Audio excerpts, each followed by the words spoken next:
Ito ang food business na wala pang 24 hours, buwi na agad ang puhunan mo. Tara, ituturo ko sa'yo. Ako nga pala si Martin, ang negosyanteng engineer. Samahan niyo ako sa proseso kung paano magsimula ng sarili mong brand ng online food business. Nag-inquire sina Sir and Ma'am dito sa TikTok at ito ang napili nilang package. Made to order nga po pala tayo para siguradong bagong gawa ang products nyo. Kaya after ng payment, ginawa ko na agad sila ng kanilang logo at tarpaulin. Gumawa na rin ako ng official group chat namin para sa pagme-mentor sa kanila. From recipes, process, pagluluto, marketing at yung mga secret techniques namin. Pagkatapos, habang hinihintay ma-print ang tarpaulin, dumiretso na ako para mamili ng mga meats. At after ko mamili, kinuha ko na ang tarpaulin at diretso uwi na. Syempre, may photo and video updates tayo para updated sila. At yun nga, pinrases na namin ni Mrs. yung mga products. And after 1 day of marination, pinak na namin ito at finreeze kasi gusto ko kinabukasan na agad ang delivery kasi medyo malayo ang ibabiyahe ng mga products from Pangasinan pa kasi sila sir. At syempre, send tayo ng video update. Ganito karami yung mga products na napili nilang package and mga all-time Pinoy favorites yan.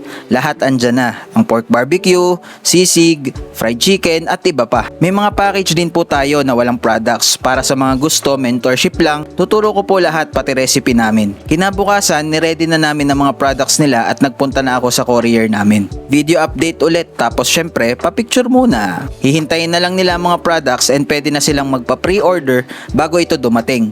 Kaya ang pinakamabilis na ROI ng reseller namin is wala pang 24 hours. Pwede mong ibenta as ready to cook or luto na.